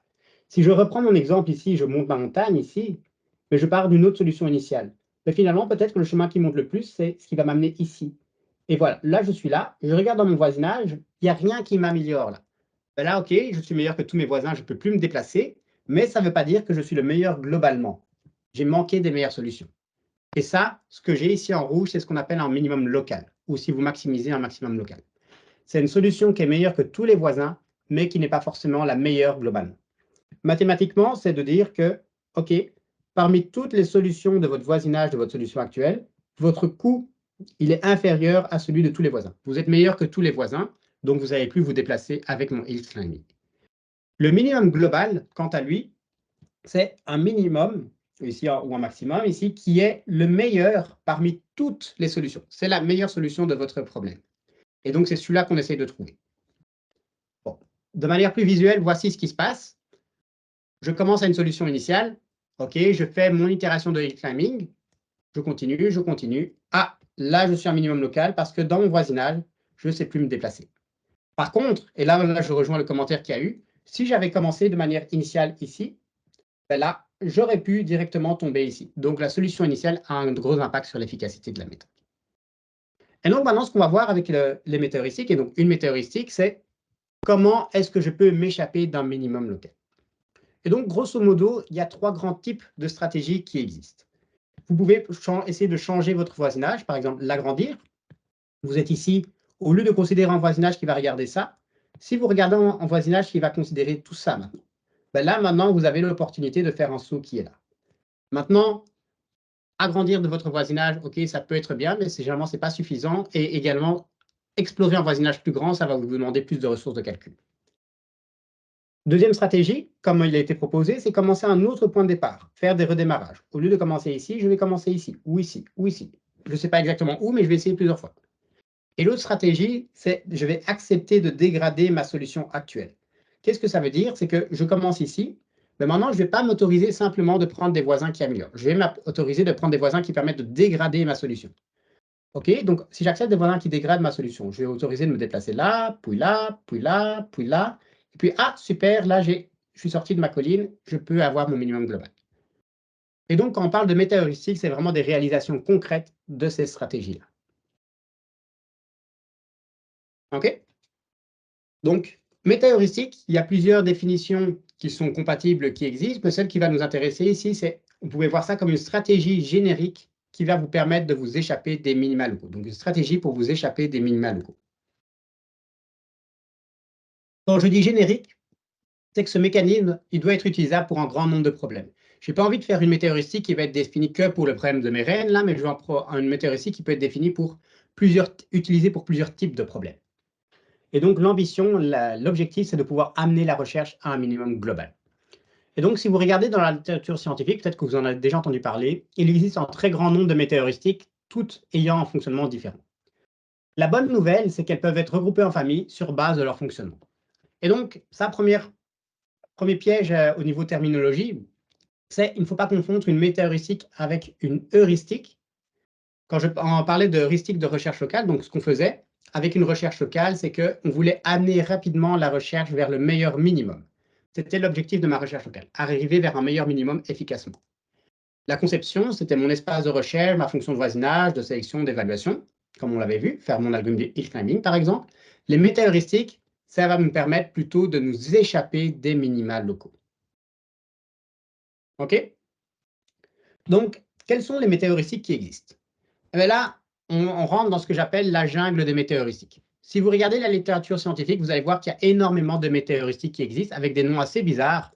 Par exemple, vous avez la météoristique GRASP, la météoristique de Ant Colony Optimization, donc l'optimisation avec colonies de fourmis, l'algorithme du simulated annealing. Donc, il y a pas mal de mots bizarres qui est là. Et donc, la première chose qu'on va faire, c'est qu'on va essayer de mettre de l'ordre dans tout ça et voir finalement pourquoi est-ce qu'il y a tellement de noms, est-ce que tous ces noms sont bien nécessaires et comment est-ce que je peux classer les météoristiques. Comment est-ce que je peux classer ces météoristiques? Ben ça, c'est une tâche qui est très compliquée parce qu'il y a énormément de critères qui peuvent être considérés. Tout d'abord, c'est comment fonctionne la méthode. Est-ce que je fais des redémarrages, des dégradations ou autres? D'où vient la méthode? On va voir qu'on a des météoristiques d'inspiration naturelle, également sociale. Les mécanismes qui sont utilisés pour améliorer la méthode. Est-ce que j'utilise une population, une mémoire, de l'aléatoire? Et donc, une première difficulté, c'est qu'une classification qui va reprendre vraiment tous les critères, c'est très vite illisible et que je n'aime pas beaucoup. Deuxième difficulté, c'est que les principes de chaque méthode ne sont pas forcément mis en évidence. Moi, quand je vois une météoristique, j'aime bien savoir, OK, que fait ma météoristique? Comment est-ce qu'elle permet d'améliorer ma recherche locale? Et donc, pour un d'exemple que je n'aime pas, c'est que si vous regardez la page Wikipédia sur les météoristiques, vous allez voir une classification comme suit. Ça, c'est ce que vous trouvez sur la page Wikipédia des météoristiques. Donc, avis personnel, c'est que je trouve cette classification qui n'est pas très claire, ça ne nous donne pas beaucoup d'informations intéressantes. Et la raison, c'est qu'il y a trop de critères, pas forcément les plus pertinents, qui sont considérés. Ce que je vais vous proposer aujourd'hui, c'est plutôt une classification basée sur ce que la météoristique réalise. Et dans la grande majorité des cas, une météoristique réalise 3 types d'actions différentes. Soit elle va essayer de dégrader la solution, soit modifier le voisinage ou la fonction d'évaluation, ou alors redémarrer la recherche sur de bonnes solutions initiales. Vraiment, en fait, les 3 stratégies que je vous ai présentées dans mon slide précédent. Ça, c'est la première classification, c'est par objectif. Que va faire ma météoristique dans ma recherche? Maintenant, là, je vais vous donner des exemples concrets des météoristiques. Donc, dans les météoristiques de dégradation, le principe, c'est que je vais dégrader intelligemment la solution pour favoriser la diversification de la recherche. On avait le simulated annealing, ou en anglais le requisimuli, la recherche tabou, qui va vous permettre d'intégrer un mécanisme de mémoire, les algorithmes génétiques, donc tout ça, ça part sur un mécanisme de dégradation.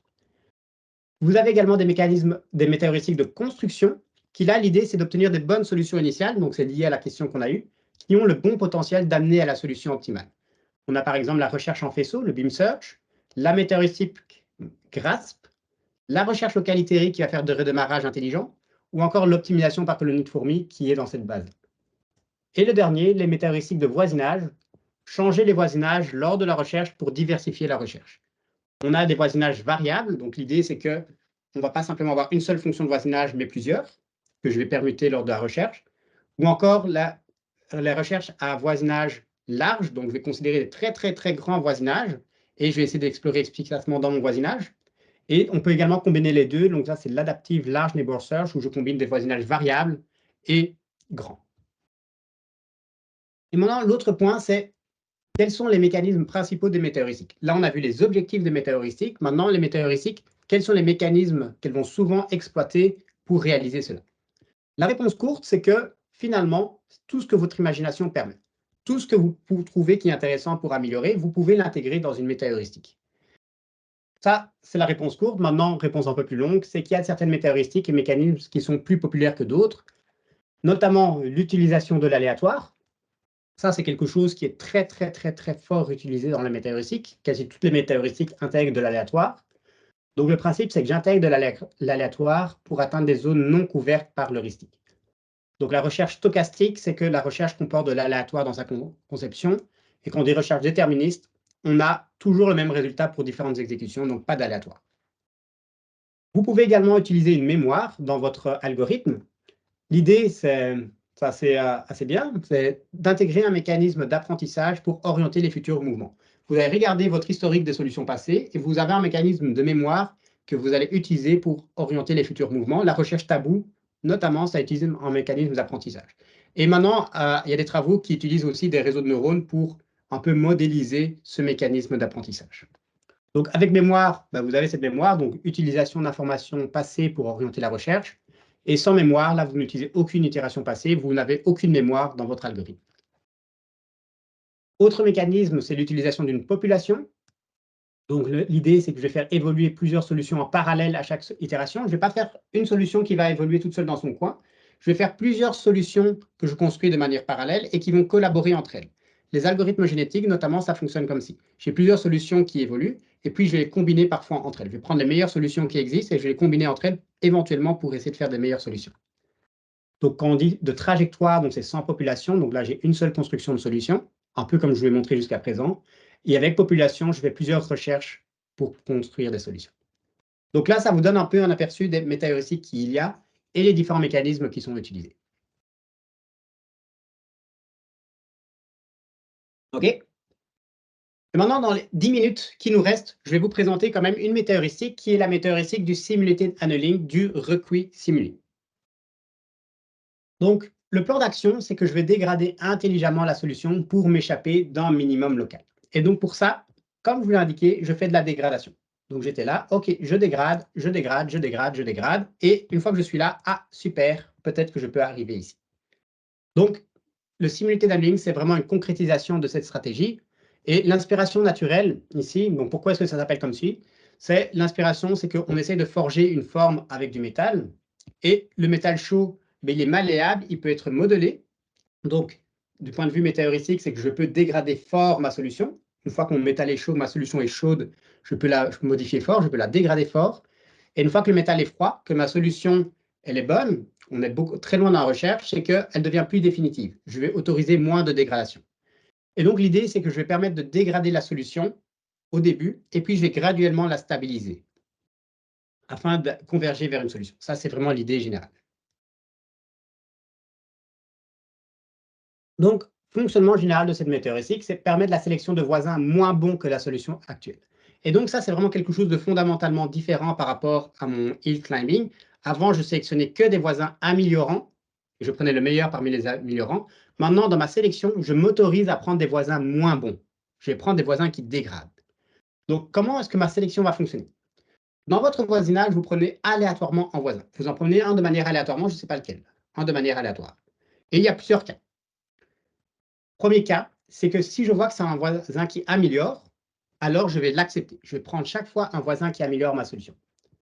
Sinon, si c'est un voisin qui n'améliore pas ma solution, alors je vais l'accepter avec une certaine probabilité P. Si c'est un voisin qui dégrade, je vais l'accepter, mais pas toujours, avec une certaine probabilité. Et la grosse question, c'est comment est-ce que je définis cette probabilité? On a ce qu'on appelle une probabilité de sélection. L'idée générale, c'est que ma probabilité, elle va dépendre de deux choses. Elle va dépendre de la qualité du voisin et du nombre d'itérations déjà effectuées. Et donc ça, c'est quelque chose qui est intuitivement assez logique. C'est que si j'ai un voisin qui est très, très, très mauvais, ben là, j'aurai une probabilité faible de sélection. Je n'ai pas envie de prendre forcément un voisin qui est très, très, très mauvais. Par contre, si c'est un voisin qui dégrade très faiblement ma solution, alors je pourrais le prendre. J'ai une probabilité plus grande de le prendre. Donc, ça, c'est mon premier point. Je vais considérer la différence du coût de mon voisin n par rapport à notre solution actuelle S. Et ça, je note delta n de S. Donc, delta n de S, ça vous dit à quel point mon voisin est dégradant, oui ou non, par rapport à ma solution actuelle. Si le delta est plus petit que 0, donc ça veut dire que c'est un voisin qui améliore ma solution ou alors qui la maintient, si les deux sont de même groupe. Maintenant, si delta est grand et élevé, c'est un voisin qui va dégrader fort ma solution. Et si delta est plus grand que 0 ou faible, c'est un voisin qui dégrade faiblement ma solution. Et donc, l'interprétation, c'est que cette valeur donne une mesure d'à quel point un voisin est pire que ma solution actuelle. Et donc, l'intuition de ma sélection, c'est que plus le mouvement est mauvais, plus la probabilité de sélection sera faible. Ça, c'est mon premier principe. Et deuxième principe, c'est que, comme pour le métal, c'est que au plus ma recherche avance, au plus je vais éviter de dégrader la solution. Au début, je suis chaud, je vais explorer plein de choses, je vais dégrader plein de choses, mais au plus j'avance, plus je vais stabiliser mon métal, plus je vais stabiliser ma solution, et puis je vais m'autoriser, et moi je vais m'autoriser à faire des dégradations. Et l'interprétation, c'est que je vais faire converger la recherche. Donc ça, c'est les deux grands principes. OK? Bah, si vous avez compris ces deux principes, finalement, le reste sera assez simple, c'est simplement mettre ça dans un algorithme. Donc voilà, ça, ce sont mes trois principes là. Maintenant, en cas de non-dégradation, si j'ai un voisin qui améliore, ça veut dire que delta est plus petit que 0 ou égal. Ça, c'est un voisin améliorant est toujours choisi, je prends toujours. Super. Maintenant, si je dégrade ma solution, alors ça, c'est delta qui est plus grand que 0. Et là, voilà, ça, c'est la définition de ma probabilité de sélection. Donc, ma probabilité de sélection va dépendre de ma solution actuelle S, de mon voisin, et d'un autre paramètre T que j'explique par la suite. Cette fonction, cette probabilité, ce n'est pas très intéressant. Ce qui est plus intéressant, c'est de voir graphiquement qu'est-ce que ça veut dire. Donc, en vert, c'est ma probabilité de sélection, et en axe des X, c'est à quel point je dégrade. Et ce qui est intéressant de voir, c'est que c'est une fonction qui, pour des voisins qui dégradent faiblement, donc par exemple là j'ai un delta de 0,1, j'aurai une probabilité de 80% de sélection. Par contre, si j'ai un voisin qui dégrade fort, par exemple une dégradation de 4, ben là j'ai une probabilité de sélection de 0%. Donc voilà, ça c'est une fonction qui me permet de modérer un petit peu cette probabilité. Donc delta élevé, j'ai une faible probabilité de sélection. Delta faible, j'ai une haute probabilité de sélection. Donc, l'intuition, c'est que je module ma probabilité pour être plus propice à accepter des voisins qui dégradent faiblement ma solution. Et deuxième intuition, c'est que je vais parler de ce paramètre T que j'explique au slide suivant. C'est que ça va me donner une idée de à quel point je veux moduler ma fonction, quelle forme je veux lui donner. Et ce paramètre, on l'appelle la température de l'algorithme. Ça, en tant qu'utilisateur, c'est quelque chose que vous pouvez calibrer pour améliorer les performances. Donc, quel est l'impact de cette température sur la sélection? Donc, l'impact de ma température, ben, vous la voyez ici, T. Vous voyez qu'avec différentes valeurs de T, plus j'augmente la température, plus T est grand, donc c'est en mauve là, plus je vais m'autoriser la sélection de voisins qui dégradent. Et plus la température est petite, donc T est égal à 0,1, moins je vais autoriser des voisins qui dégradent. Et donc, faible température, j'ai une faible probabilité d'accepter un voisin mauvais. Haute température, haute probabilité d'accepter un voisin mauvais. Et la question, donc, selon ce que je vous avais dit, quand est-ce que je préfère avoir une faible ou haute température? Au début de la recherche, je veux favoriser l'exploration de l'espace afin de découvrir plein de solutions. Donc, au début de ma recherche, je voudrais que ma température soit haute. Et à la fin de la recherche, je veux favoriser l'exploitation d'une solution afin d'obtenir le meilleur coût possible. Donc, en fin de recherche, je vais avoir une température qui est faible. Et ma procédure générale, ben, c'est assez simple. Je vais diminuer la température au fil de la recherche. Je peux le faire ça de plusieurs façons.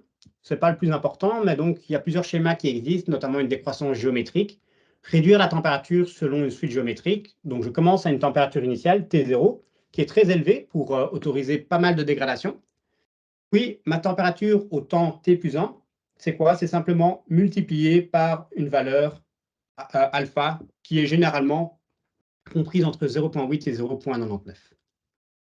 Et mon critère d'arrêt, je m'arrête lorsque je n'ai plus aucune amélioration dans la recherche. Et en pratique, cette constante multiplicative, alpha que j'ai mis ici, et la température T0, ce sont des paramètres à calibrer par l'utilisateur. OK? Donc, j'en arrive à la fin. Donc, voilà, on va mettre tout ça ensemble. Donc voilà mon algorithme du recuit simulé, du simulated annealing. J'ai besoin toujours de mon modèle de recherche locale. Donc, ce n'est pas parce que j'ai une météoheuristique que je n'ai plus besoin de modèle de recherche locale. La météoheuristique, ça va au-dessus. Mais j'ai besoin en plus de mon critère d'arrêt, de ma température initiale et de alpha. Donc, au début, qu'est-ce que je fais? Je fais exactement la même chose. Je génère une solution initiale, je regarde quelle est la meilleure, j'initialise ma température, donc tout ce que j'ai mis en mauve ici, c'est nouveau. Pour toutes mes itérations, qu'est-ce que je fais? Je génère mon voisinage, je génère mes voisins valides. Voilà, maintenant, ça change. Maintenant, je vais prendre un voisin aléatoirement, avec une probabilité uniforme. J'en prends un de manière aléatoire. Qu'est-ce que je fais maintenant? Je vais regarder à quel point ce voisin dégrade ma solution. Donc voilà, delta, c'est à quel point mon voisin dégrade ma solution. Si c'est un voisin qui dégrade faiblement ma solution, non, donc ça, c'est un voisin qui non dégradant, donc ça, c'est un voisin qui améliore ma solution, alors je le prends toujours. Super. Maintenant, si c'est un voisin qui dégrade ma solution, alors je vais regarder, je vais faire un G aléatoire avec la probabilité, ma fonction de probabilité que j'ai définie avant. Je vais faire un G aléatoire avec ça. Si j'ai un succès avec ça, alors je le choisis. Mais donc, je prends un voisin qui dégrade en fonction de cette probabilité-là. Et donc, il y avait deux critères, la température et à quel point mon voisin dégrade, oui ou non. Et encore une fois, si c'est un voisin qui est meilleur que mon meilleur voisin, ma meilleure solution trouvée actuellement, alors je le mets à jour ici. Et à ne pas oublier, c'est que ma température, elle va décroître avec le temps, donc je dois mettre à jour ma température. Et puis, j'itère, je fais ça, je fais ça, je fais ça, je fais ça jusqu'à mon critère d'arrêt. Et puis, je retourne la meilleure solution trouvée lors de ma recherche. Donc ça, c'est vraiment l'algorithme du simulated annealing de base. Il y a plusieurs variantes qui existent. Vous pouvez avoir un schéma de décroissance polynomiale au lieu d'avoir une suite géométrique. Vous pouvez également intégrer un mécanisme de redémarrage, augmenter la température quand la recherche ne progresse plus. Donc, vous pouvez augmenter de manière périodique la température. Et donc, ce qui est intéressant, c'est que ici, je vous montre un algorithme concret qui permet de sortir des minima locaux grâce à une dégradation de la solution. Et donc là, vous avez vraiment une météoheuristique parmi toutes celles qui existent. Oui, il y a une question? Oui, vous avez parlé de redémarrer l'algorithme. J'aimerais savoir ce redémarrage, là, concrètement, il se fait comment? Est-ce que c'est juste faire, arrêter, rappeler la fonction ou redémarrer une nouvelle boucle? Donc, la question ici, c'est comment est-ce que je peux faire le redémarrage? Il y a plusieurs façons de le faire. La façon la plus simple, c'est que, imagine, tu as fini une itération de ton algorithme ici, super. Je suis arrivé à une certaine solution S, et donc la solution S ici, tu vas l'utiliser là comme nouvelle solution initiale. Et donc, c'est comme ça que tu peux faire un redémarrage. Tu vas utiliser ça pour générer une nouvelle solution initiale. C'est quelque chose que tu peux faire. Soit, si tu fais quelque chose de totalement aléatoire, c'est qu'une fois que tu as fini ton itération, là, tu as toujours mémorisé quelle est ta meilleure solution, la meilleure solution trouvée lors de ta recherche. Et puis, tu vas redémarrer à une nouvelle solution générée totalement aléatoirement. Mais donc, il y a des informations dans ta recherche que tu peux toujours garder, notamment quelle est la meilleure solution trouvée. Donc, généralement, la meilleure solution trouvée, c'est une information globale que tu gardes en mémoire. Est-ce que ça répond à ta question? Oui, oui. Merci. Super. De rien. Donc, ça, c'est une météoheuristique. Maintenant, si vous regardez dans la littérature, il en existe un nombre impressionnant dans la littérature. Et chacune ont leurs forces et leurs faiblesses et champs d'application. C'est pour ça qu'il y en a plusieurs. Et avis personnel, donc, je vais vous partager aussi les slides après la présentation, mais que les 10 météoheuristiques que j'ai présentées au slide précédent, que je vous ai annoncées, sont parmi les plus utilisées et réputées. Donc, si vous voulez découvrir les météoheuristique, c'est cela que je vous conseille de découvrir en priorité. Et donc, le petit truc que je voulais aussi vous indiquer, c'est que il y a une inspiration naturelle souvent derrière les météoristiques, et la pertinence de nombreuses météoristiques a été justifiée par leur origine naturelle. Notamment, vous avez peut-être entendu parler de météoristiques telles que la recherche Cuckoo Search, l'optimisation par bœuf africain, la recherche Méduse, l'optimisation par colonie de pingouins. Tout ça, ce sont des noms météoristiques qui existent dans la littérature, mais souvent, il s'agit des méthodes qui sont redondantes avec d'autres méthodes existantes ou peu efficaces. Donc, même s'il y a un nombre énorme de météoristiques qui existent, toutes ne sont pas forcément pertinentes. L'inspiration naturelle des météoristiques, c'est souvent un argument marketing et non scientifique. dans le sens où c'est plus vendeur de dire qu'on a fait une météoristique, une méthode qui va reproduire le fonctionnement d'un certain animal, plutôt de dire j'ai fait un nouvel algorithme qui va dégrader une solution. Et donc ça, c'est quelque chose que personnellement, je trouve qu'il faut faire attention dans le domaine des météoristiques, c'est qu'il faut rester assez critique par rapport à l'inspiration naturelle. Ce n'est pas parce qu'il y a une inspiration naturelle qui est très recherchée, qui semble très intéressante, que la méthode est forcément efficace en pratique. Il y a d'ailleurs une étude qui existe là-dessus, donc météoristique de Métaphore Expose. Donc, si vous êtes intéressé, vous pouvez regarder. Je vous ai juste repris une phrase du papier. C'est que les météoristiques pourraient être considérées nouvelles, ici, doivent démontrer une nouvelle contribution. Simplement donner un autre nom à un concept existant via une nouvelle métaphore, ça ne contribue pas à une vraie contribution dans le domaine. Donc ça, c'était un petit point que je voulais faire mettre en avant pour faire attention quand on explore un peu les différentes météoristiques. Donc si vous voulez vraiment explorer, moi ce que je vous conseille, c'est les 10 météoristiques que j'ai présentées aux slides différentes. Et donc avec ça, j'en arrive à la fin de ma présentation. Donc le domaine ici, c'était la recherche locale et les météoristiques au-delà de l'intelligence artificielle pour la résolution de problèmes combinatoires. Donc on a vu que l'intelligence artificielle est beaucoup plus large que l'apprentissage automatique. Notre objectif, c'était de résoudre efficacement des problèmes combinatoires. La recherche locale, c'est l'exploration de l'espace des solutions complètes, à opposer avec la programmation par contrainte, qui construit des solutions petit à petit. Et avec, on a vu deux algorithmes, hill climbing, qui prend toujours une solution améliorante, avec une difficulté, c'est de se retrouver bloqué dans un minimum local. Et donc, une météoristique, c'était une stratégie générique qui permettait de s'échapper des minima locaux, et on a vu le simulated annealing, le requis simulé pour cela. L'objectif, c'était d'avoir une stratégie générique qui permet de s'échapper des minima locaux. Et donc, le simulated annealing, comment est-ce qu'il faisait ça? C'était dégrader intelligemment notre solution. Maintenant, si vous voulez aller plus loin, autre météoristique, ça vous permet d'avoir des mécanismes complémentaires. Par exemple, comment redémarrer de manière intelligente votre solution. L'implémentation, ça aussi, c'est super important. C'est qu'on ne fait pas ça juste de manière théorique. On veut réaliser concrètement ces algorithmes dans un code informatique pour résoudre des problèmes. Et donc, il y a aussi une partie de modélisation, comment faire des bons choix de conception, par exemple, votre fonction de voisinage, d'évaluation. Donc, c'est un domaine qui demande aussi de la pratique pour être efficace. Donc là, je vous ai donné quelques pointeurs et quelques domaines, quelques informations assez d'introduction sur la recherche locale et météoristique, mais vraiment, pour pouvoir les utiliser en pratique, ça demande de la pratique. Et donc, pour ça, je vous donne plusieurs ressources complémentaires.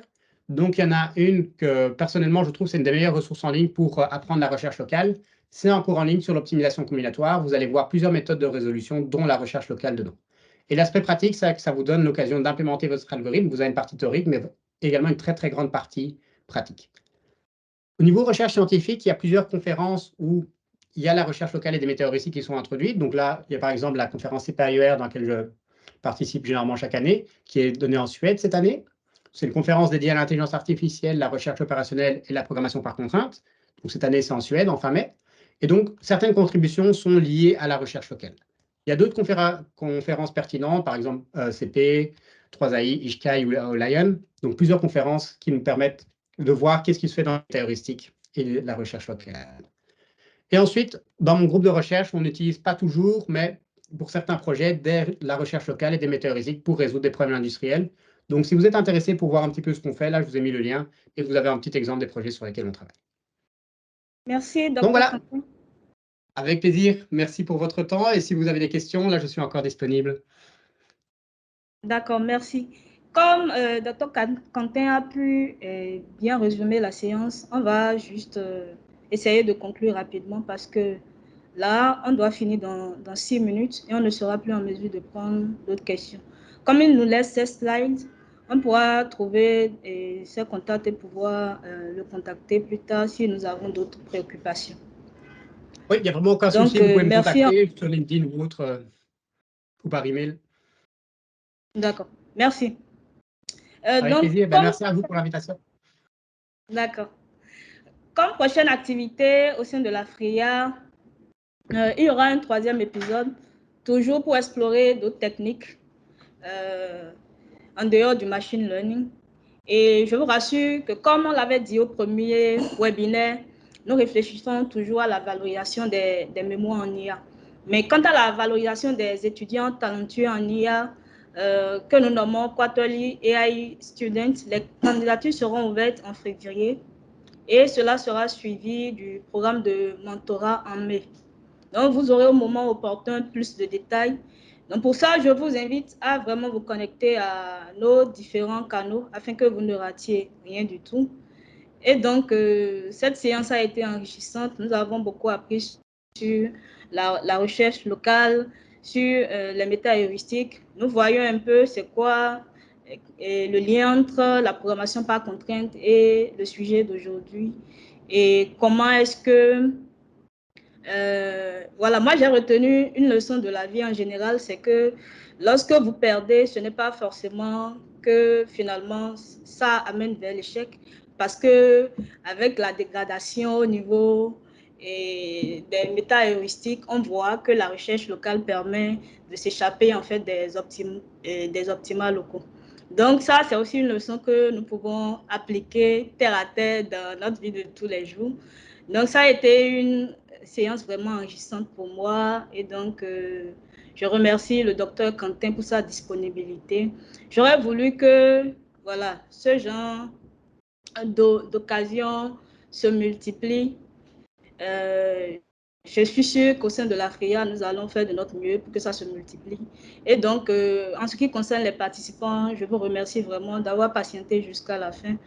Et merci encore. Comme je l'avais annoncé dès le départ, j'apprécierais que vous activiez les caméras afin que nous puissions prendre une vue d'ensemble en souvenir de cette belle séance que nous avons eue.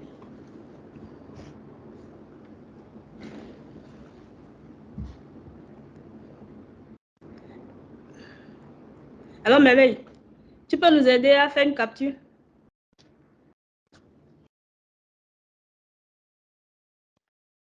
Un instant.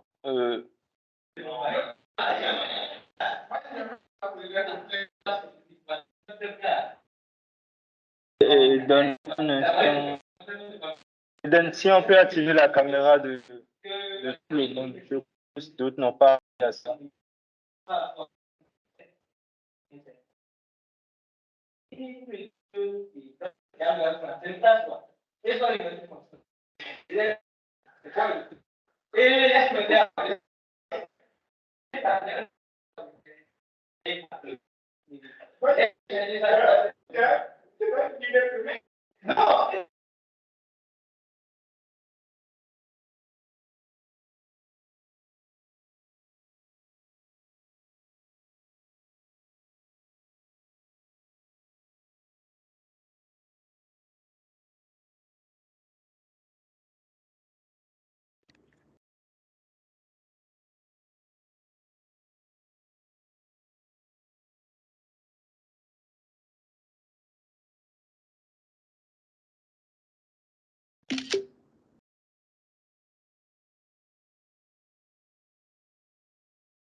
Merveille, c'est bon?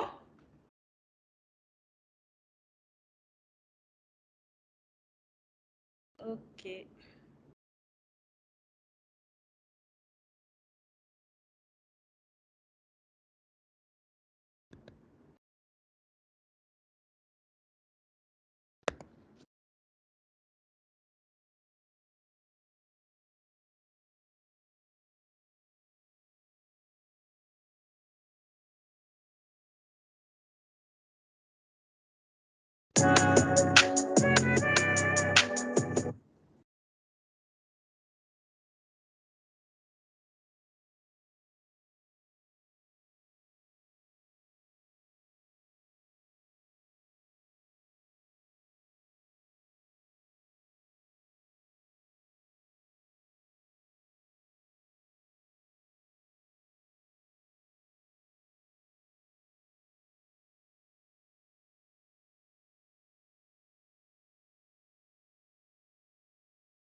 Bon, ben, il est 30. Du coup, je souhaite un très bon après-midi à tout le monde. Une bonne suite de journée à tous et au prochain webinaire. Au revoir. Au revoir. Merci beaucoup pour l'invitation. Merci. Ça m'a fait très Bye. plaisir de présenter cette présentation à vous. Merci. Merci C'était également beaucoup. un plaisir de vous suivre.